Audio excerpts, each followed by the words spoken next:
हाय मोरे रामा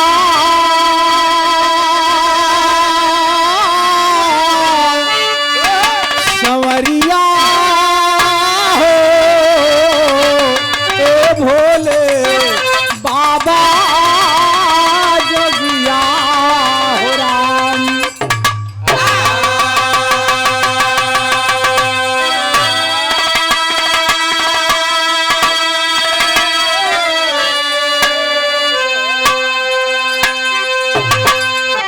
कि गुरु की महिमा बड़ी अपार, कि गुरु की महिमा बड़ी अपार, और जाने इसको जाननहार। गुरु के चरण में मिलता सदा है बाबू दुलार।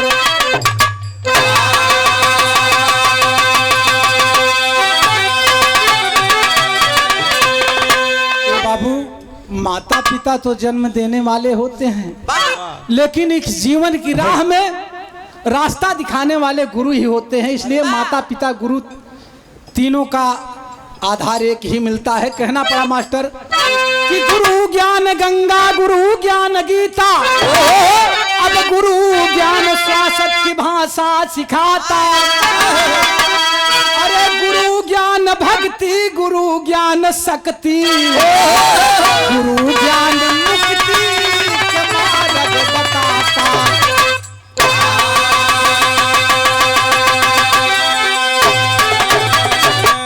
हाय हाय हाय शरणिया में गुरु के चला, शरणिया में गुरु के चला, तो गुरु बिन खिलती न फुलवारी चातुर जनिया।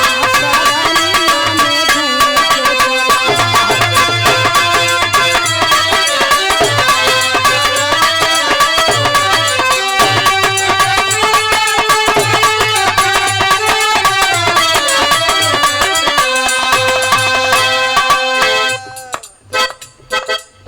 गुरु ज्ञान के सागर है, लहराते जाते हैं गुरु जी।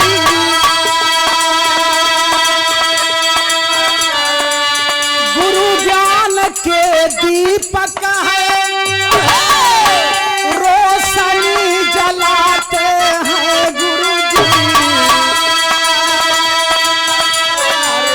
गुरु ज्ञान के बूटी है, गुरु ज्ञान के बूटी है, घिस घिस के पिलाते हैं गुरु।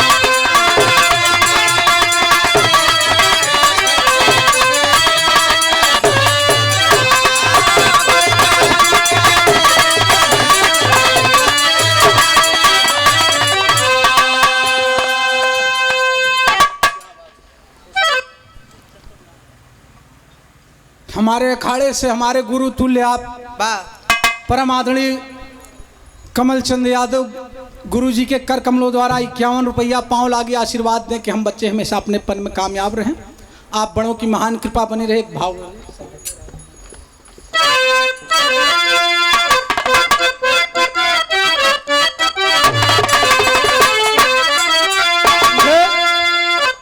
यही गीत में कहना बदुई लाइन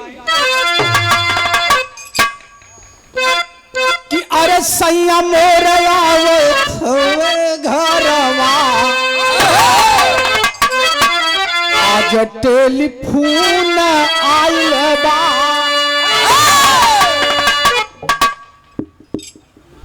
हेलो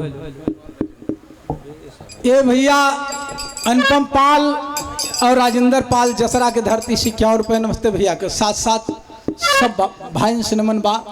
कहना बा इसी भाव में कि अरे सुना लागे गुरु बिन जहानावा, अरे सुना लागे गुरु बिन जहानावा, मनवा उदास भाई बा।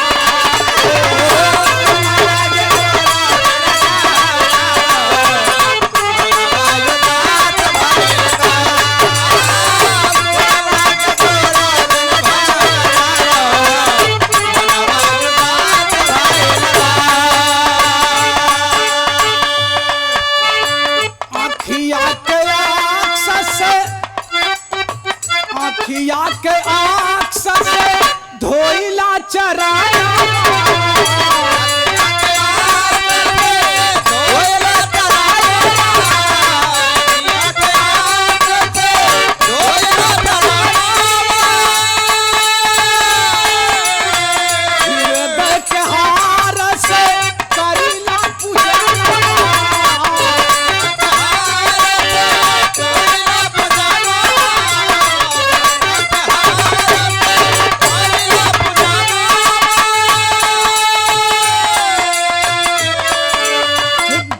बिना व्याकुल नाया नावा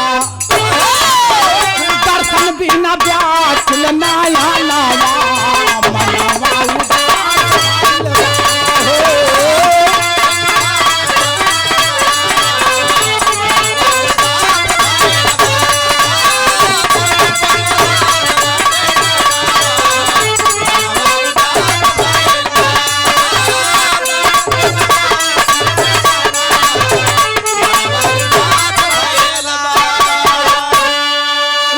बाबा दीन भोला गुरु दया राम हो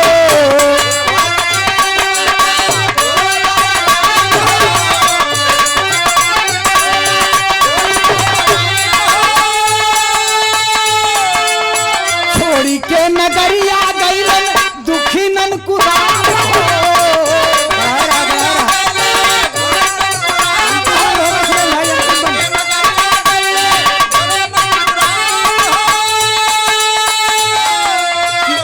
सुरेश नरेश पूजेला चरणवा मनवा उदास भाई